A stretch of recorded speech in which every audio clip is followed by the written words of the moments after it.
మరి ఈ దినం ఫాదర్స్ డే కాబట్టి అందరికీ కూడా ఫాదర్స్ డే శుభాకాంక్షలు తెలియజేస్తున్నామండి. సో ఈ దినం మనం ఫాదర్స్ డే గురించి ధ్యానించుకుందాం. దేవుని యొక్క వాక్యం చదువుకుందాం. ద్వితీయోపదేశ కాండము 1వ అధ్యాయము 31వ వచనము అందరము కలిసి చదువుకుందాం. ఐగుప్తులోను అరణ్యములోను మీ కొరకు చేసినట్టు మీ పక్షముగా యుద్ధము చేయను. మీరు ఈ చోటికి చేరు వరకు మీరు వచ్చిన మార్గమంతటిలోను మనుష్యుడు తన కుమారుని ఎత్తుకొనున్నట్లు మీ దేవుడైన యెహోవా మిమ్మును ఎత్తుకొని వచ్చిన సంగతి మీరెరుగుదురని మీతో చెప్పితిని. ఈ దినం ప్రపంచవ్యాప్తముగా ఫాదర్స్ డే సెలబ్రేట్ చేసుకుంటూ ఉన్నారు.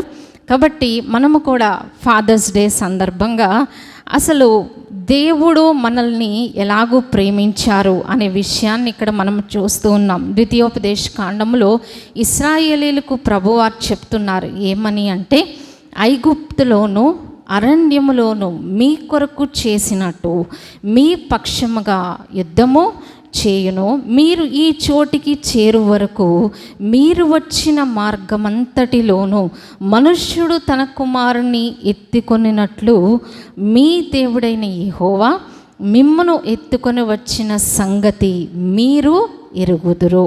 సో ద్వితీయోపదేశ కాండం అంటే ఏంటండి? ద్వితీయ అంటే రెండవసారి. అంటే ఆల్రెడీ ఈ 4 విషయాల్లో 4 సువార్తల్లో ఏం జరిగిందో, 40 సంవత్సరాలు దేవుడు ఇశ్రాయేలీలను ఏ విధంగా నడిపించారో రెండవసారి దాన్ని రిపీట్ చేస్తున్నారు, రెండవసారి దాన్ని జ్ఞాపకం చేస్తున్నారనమాట. ఏమంటున్నారండి? మీరు ఈ చోటికి చేరు వరకు అంటే ఏ చోటికి?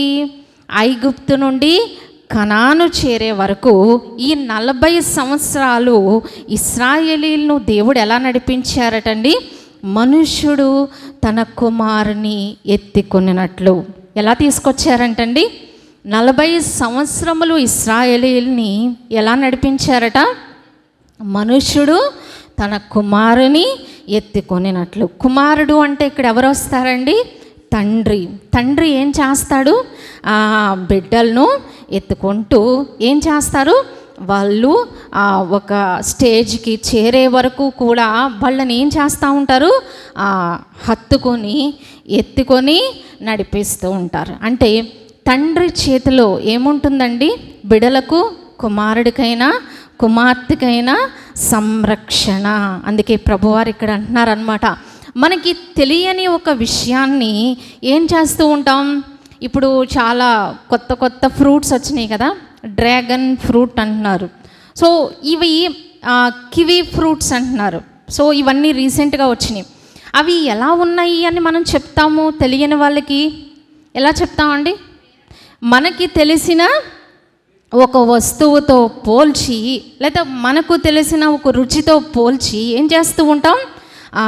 ఇది పలానా ఫ్రూట్ లేకపోతే పలానా పండు ఈ విధంగా ఉంటుంది అని చెప్తాం. అలాగే ప్రభువు తన ప్రేమను ప్రజలకు ఎలా తెలియచేస్తున్నారు? మనకెలా తెలియచేస్తున్నారండి? మనకు తెలిసిన ప్రేమ ఏంటి? తండ్రి ప్రేమ, తల్లి ప్రేమ. సో మనకు బాగా తెలిసిన ప్రేమ ఏంటండి? తండ్రి ప్రేమ. సో నేను మిమ్మల్ని ఎలా ప్రేమిస్తున్నానని ప్రభు చెప్తున్నారంటే, ఆయన ప్రేమ ఎలా ఉంటుంది అంటే చిన్ని శాంపిల్ అనమాట. ఏంటది? తండ్రి ప్రేమ. అంటే దేవుని ప్రేమ ఎవరిలో మేనిఫెస్ట్ అవుతుంది? తండ్రిలో. మనకి కనిపించే తండ్రిలో మేనిఫెస్ట్ అవుతూ ఉంటుంది. అంటే అతనిలో ఆ ప్రేమ మనకి తెలియచేయబడుతూ ఉంటుంది అన్నమాట. అందుకే ప్రభువారు ఇక్కడ ఏమి పోల్చారండి? మనుష్యుడు తన కుమారుని ఎత్తుకొనినట్లు మీ దేవుడైన యెహోవా మిమ్మును ఎత్తుకొని వచ్చిన సంగతి మీరు ఎరుగుదురు. మీకు తెలుసు కదా 40 సంవత్సరాలు మిమ్మల్ని ఎలా నడిపించాను. 40 సంవత్సరాలు మీ కాళ్ళు వాయలేదు, చెప్పులు అరిగిపోలేదు, వండుకో అక్కర్లేకుండానే రెడీమేడ్ ఆహారం పైనుండి కురిసేది. వాళ్ళకి కావాలంటే మాంసం కావాలంటే ఈవినింగ్ అయ్యేసరికల్లా ఏమొచ్చేసేయట? పూరేళ్ళు వచ్చేసాయి. సో వాళ్ళకి ఏ కొదువు లేదు. అంటే ఎలా ప్రభువు నడిపించారని చెప్తున్నారంటే, జ్ఞాపకం చేస్తున్నారంటే, ఒక తండ్రి తన కుమారుని ఎత్తుకుంటాడు కదా, అదే విధంగా మిమ్మల్ని ఎత్తుకొని నడిపించాను. సో ఈ లోకంలో ఒక తండ్రిగా ఉండడం అనేది అది చాలా చాలా పెద్ద బాధ్యత అన్నమాట. అంటే ఒక దేవుణ్ణి రిప్రజెంట్ చేసే, దేవుని ప్రేమను బయలుపరచడానికి దేవుడు ఎంచుకున్న సాధనం ఏంటండి? తండ్రి అన్నమాట. ఒక కుమారుణ్ణైనా ఒక కుమార్తెనైనా మరి ఒక తండ్రి ఎలా ప్రేమిస్తాడో దేవుడు కూడా ఆయన్ను తండ్రితో పోల్చుకున్నారు. అంటే ఒక తండ్రి ఏ విధంగా తన పిల్లలతో ఆ మానసికమైన బంధాన్ని కలిగి ఉంటారో, తండ్రి కూడా, మన పరమ తండ్రి కూడా మనల్ని ఆ విధంగా ప్రేమించేవారై ఉన్నారు. కాబట్టి ఈ తండ్రి ప్రేమను మనం ఎప్పుడు కూడా గ్రహించుకుంటూ దేవుణ్ణి మనము స్తుతిస్తూ ఉండాలన్నమాట. దేవా, నన్ను నీవు ఎంతగా ప్రేమించావు. సో అందుకే ప్రభువారు ఇంకొక విషయాన్ని చెప్పారండి, అది కూడా ఒకసారి మనం చూద్దాం.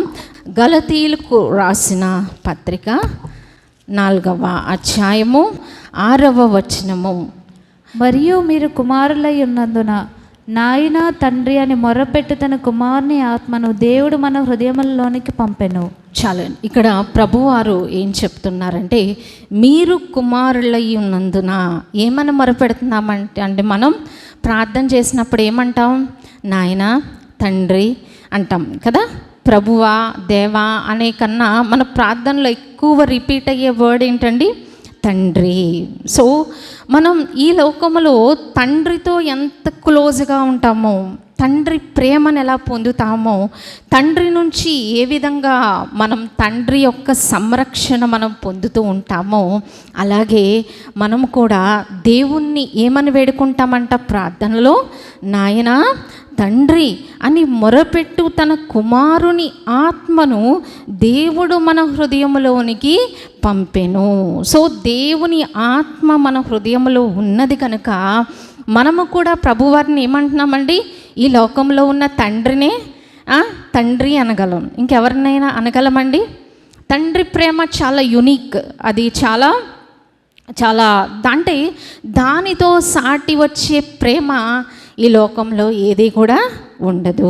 మరి ఒకసారి ఒక ఆయన బజార్లో కనిపించి అంటున్నారు, అమ్మ అని తల్లినే కాదు ఎవరినైనా పిలవచ్చంట. ఏమంటాం?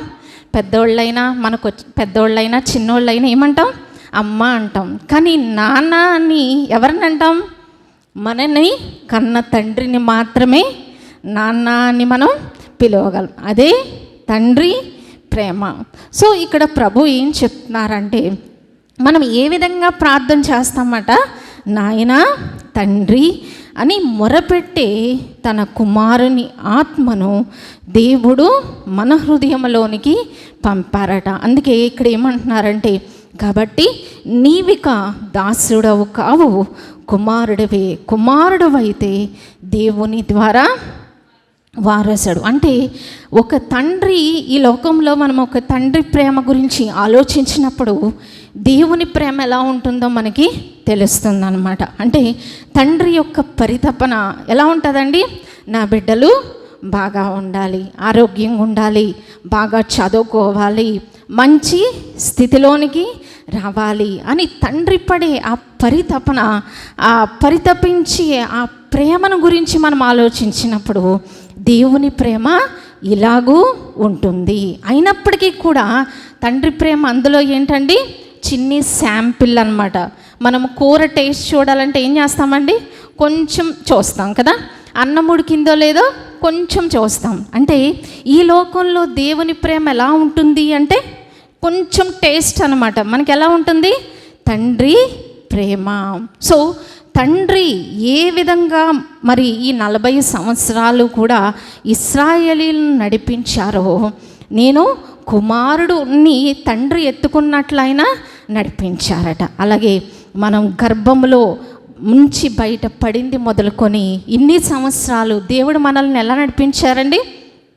తండ్రి తన కుమారులను ఎత్తుకున్నట్లు, తండ్రి తన కుమారుని హత్తుకున్నట్లు తండ్రి ఏం చేస్తాడు?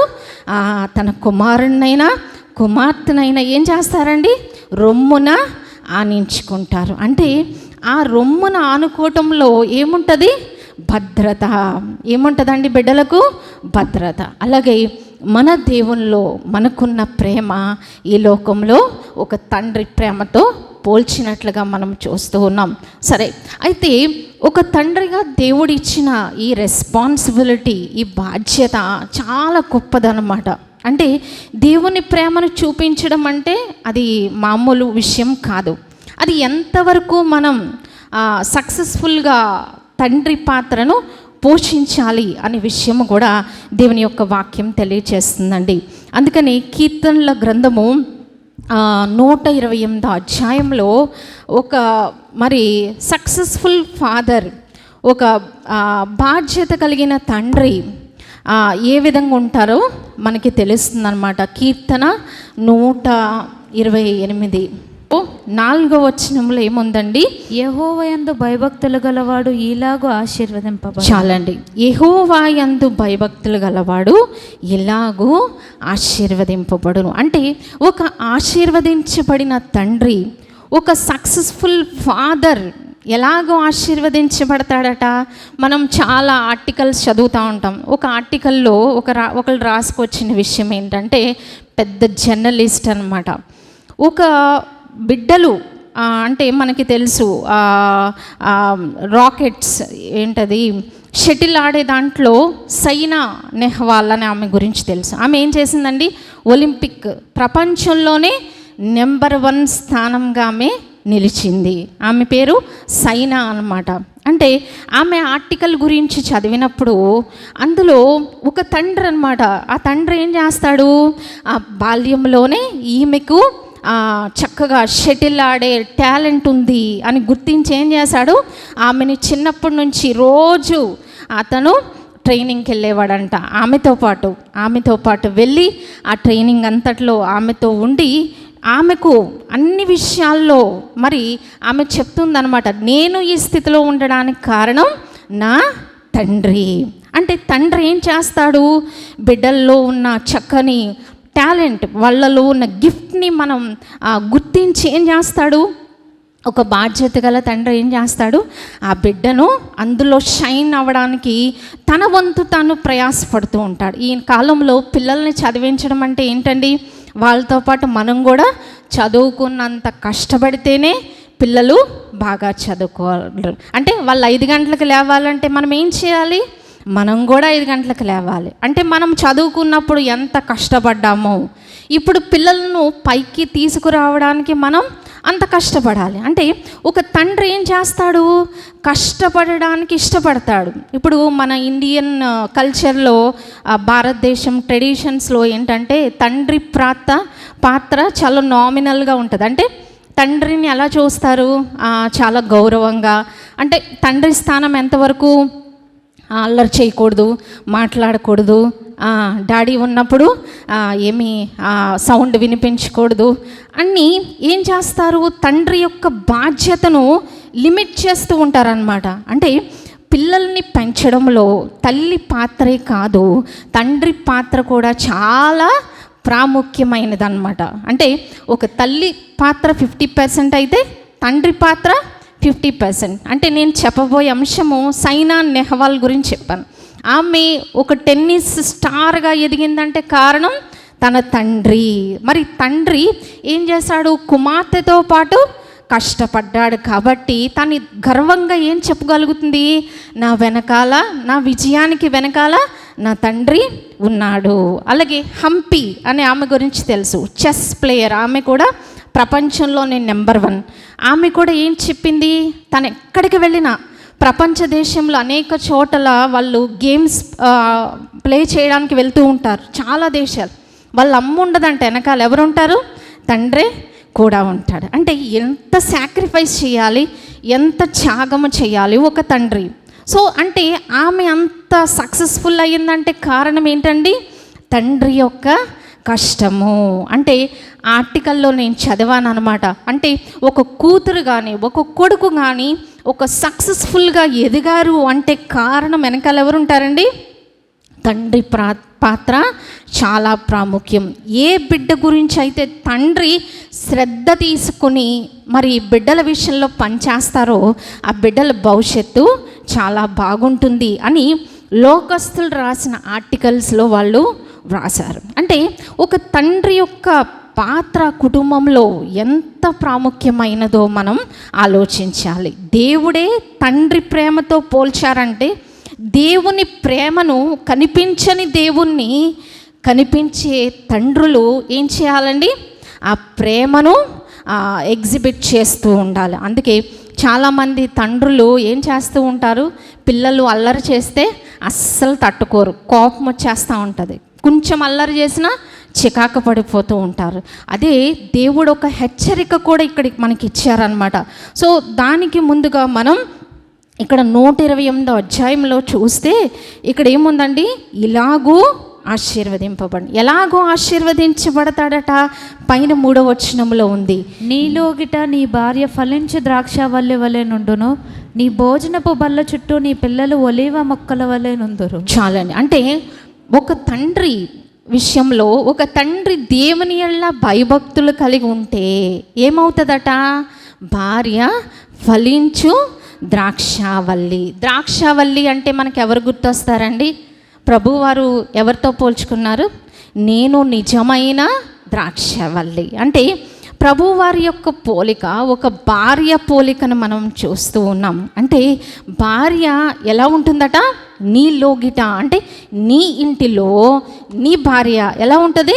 ఫలించు ద్రాక్షావల్లి. అంటే ఆత్మీయంగా ఫలిస్తారు, మానసికంగా ఫలిస్తారు, మరి శారీరకంగా అన్ని విధాలుగా ఫలించాలి అంటే ఈ సోర్స్ ఆశీర్వాదం ఎక్కడి నుంచి రావాలండి? తండ్రి దగ్గర నుంచి రావాలి. అందుకే తండ్రుల్ని దేవుడు ఏం చేశాడు? కుటుంబ యజమానిగా పెట్టారు అంటే దానికి ఒక రీజన్ ఉంది. అంటే వాళ్ళు కరెక్ట్గా ఉన్నప్పుడు కుటుంబం అంతా కూడా ఆశీర్వదించబడుతుంది. ఇప్పుడు చూడండి, కార్ డ్రైవ్ చేసే వాళ్ళు అందరూ కూర్చుంటారు, కానీ డ్రైవర్ ఎలా నడపాలండి? చాలా జాగ్రత్తగా నడపాలి. డ్రైవర్ ఏ చిన్ని పొరపాటు చేసినా ఎవరికి నష్టం? ఆ కారులో కూర్చున్న వాళ్ళందరికీ నష్టమే కదా.